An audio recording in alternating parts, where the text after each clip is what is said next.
जो है बाण मार रहा है। अब आप विचार करो, जब वो सरकार समर्थ होते हुए भी अपने लीला दर्शन कराते हैं।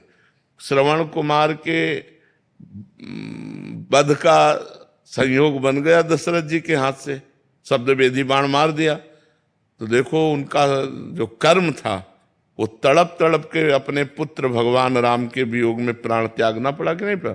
भगवान उसको मिटा सकते थे, लेकिन भगवान नहीं मिटाते। अवश्य में वो भोक्तव्यम गीता जी में कहा है।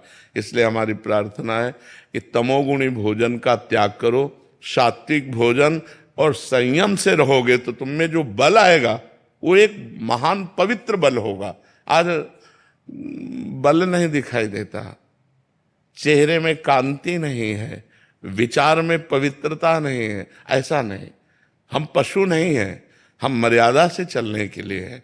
हमारी मर्यादा बनाई गई, शास्त्र मर्यादा हमारी कानून व्यवस्था है। यदि हम शास्त्र मर्यादा से चलेंगे, शास्त्र कानून से चलेंगे तो हमारा मनुष्य जीवन सार्थक हो जाएगा, नहीं तो निरर्थक हो जाएगा। जैसे आजकल बच्चे कहते हैं हम स्वतंत्र हैं। नहीं, स्वतंत्रता नहीं।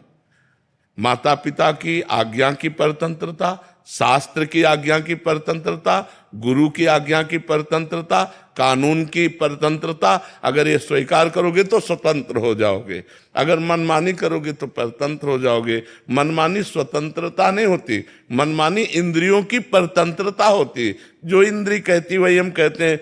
आप अपने को स्वतंत्र समझते हैं, इंद्रियों के गुलाम, मन के गुलाम, तो स्वतंत्रता कहाँ है? स्वतंत्रता तब होगी जब हमारी बात पुनः समझ ले, शास्त्र आज्ञा के अधीन चलोगे, गुरु के अधीन चलोगे, संतों की वाणी के अधीन चलोगे।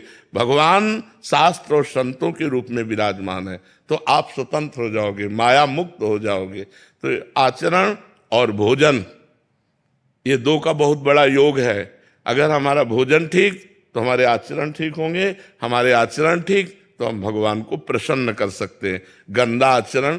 अभी कल परसों ही एक प्रश्न आया था कि गांव देहात में महाराज जी क्या है कि छोटे छोटे देवी जी के मंदिर हैं और गांव में किसी के घर में बच्चा हो रहा है या शादी हो रही है तो महाराज जी बकरा लेके और फिर उसका वो करते हैं, बलि देते हैं। फिर महाराज जी फिर पूरे गांव वाले आते हैं, फिर पूरा मांस वो करते हैं, मंदिर भी जा रहे हैं महाराज जी, देवी की आराधना भी कर रहे हैं। ये सब भोजन, ये आसुरी वृत्ति है, इससे भगवत प्रसन्नता नहीं होती। हम सबको बताना चाहते हैं, जगदम्बा को जगत जननी कहते हो तो बकरे की भी माँ है, जगत जननी है ना। माँ अपने पुत्र की बलि से प्रसन्न कैसे हो सकती है? हमें तो नहीं समझ में आता। और जब वो जगत जननी है तो बकरे की भी माँ है, वो भैंसे की भी माँ है, वो गाय की भी माँ है। वो माँ जो जगत माता है वो अपने पुत्रों की बलि से प्रसन्न कैसे हो सकती है? अगर वो प्रसन्न होती तो तुम्हारा मंगल हो जाता। किसका मंगल हुआ बकरे की बलि चढ़ाकर? हमें बताओ। देवी अप्रसन्न हो जाएंगी अगर नहीं किया ऐसा, तो महाराज जी ये भी माने।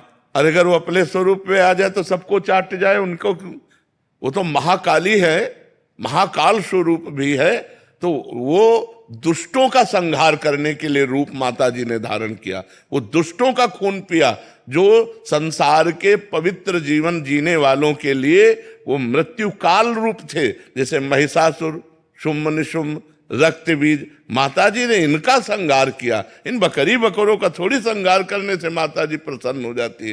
ये तो मूर्खता है, कोरी मूर्खता है। कभी माता जी प्रसन्न नहीं होती। हमें लगता है कभी ऐसे कार्य नहीं करने चाहिए और ये सोचो कि माँ प्रसन्न हो जाएंगी। मुझे ऐसा नहीं लगता।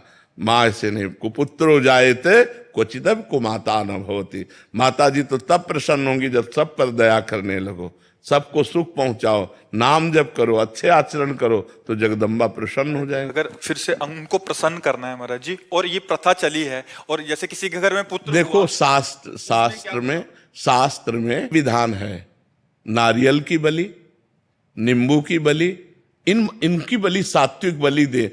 आप कच्चा नारियल की बलि दे सकते हैं, तो ये भी बलि तो मानी जाती है। ये सब मनमानी आचरण है, इससे देवी प्रसन्न नहीं होती है। और देवी को रक्त चाहिए तो चराचर जीवों के हृदय में देवी विराज।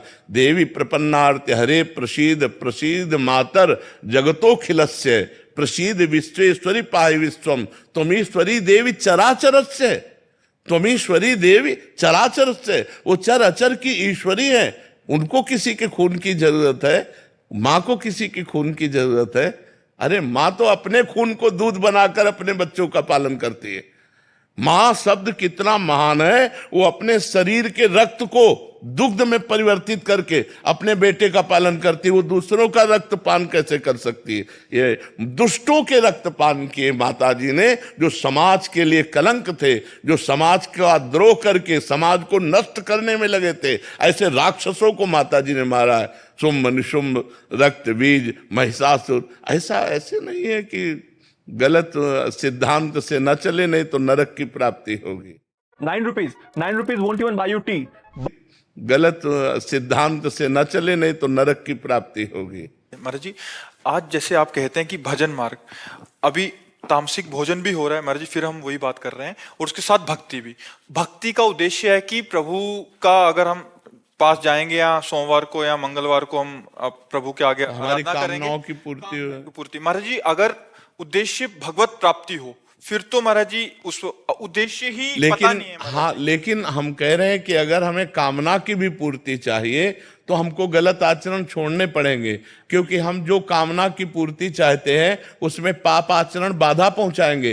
पाप का फल दुख है, पाप का फल विपत्ति है, पाप का फल संकट है। यदि आप मुर्गा मुर्गी खाते हो तो पाप कर रहे हो, और वो पाप आपकी कामनाओं को पूर्ण नहीं होने देगा। चाहे हनुमान जी के पास जाओ, चाहे राम जी के पास जाओ, जहां भी जाओगे जीवों की हिंसा करते हो, जीवों को दुख देते हो, गंदा आचरण करते हो, गंदा भोजन पाते हो, तो भगवान प्रसन्न नहीं होने वाले। और आप किसी मंदिर न जाओ, घर में पवित्र आचरण करो, पवित्र भोजन पाओ और नाम जप करो, तुम्हारे घर में भगवान आ जाएंगे। कहो सो कहां जहां प्रभु नाही, हरि व्यापक सर्वत्र समाना, प्रेम ते प्रगट होए मैं जाना। तो प्रेम कहां से आ जाएगा जब अपराध करोगे? इसलिए सब जो कामना भी पूर्ति चाहते हैं तो उनको चाहिए कि गंदा भोजन और गंदे आचरणों का त्याग करें, तो उनकी कामना जल्दी पूर्ण हो जाएगी, निश्चित पूर्ण हो जाएगी। समझते हैं कि मतलब मुर्गा और मछली का हिंसा करने से ये जीव हिंसा के अंतर्गत नहीं आता। क्यों नहीं आता? तुम्हारी अंगुली काटे तुम्हें कैसा लगेगा? दर्द नहीं लगेगा? उन जीवों को देखो, एक चींटी के भी पीछे अंगुली लगा के देखो, ऐसे वो भाग रही है अपने प्राण रक्षा के लिए। क्या उनमें जीव नहीं है? क्या मुर्गा अपना प्राण बचाना नहीं चाहता? क्या पशु पक्षी प्राण बचाना नहीं चाहते? और जिनको ये है कि अगर हम खाएंगे नहीं तो सृष्टि बढ़ जाएगी, तो तुम अपने बैलेंस की चिंता करो। तुम्हारा बैलेंस जब परमात्मा बनाएगा तो तुम्हारे होश उड़ जाएंगे। वो परमात्मा का 3 कार्य है: सृष्टि रचना, सृष्टि पालन करना और सृष्टि का संहार करना। वो भी अपने आप में लय कर लेता है। वो प्रलयंकारी परमात्मा है, वो काल का भी काल है, वो महाकाल है। वो जिस समय जैसा चाहता है वैसा अपना बैलेंस बनाता रहता है। सृष्टि का बैलेंस बनाना उसका कार्य है, हमारा कार्य नहीं है। हमारा कार्य है उसकी आज्ञा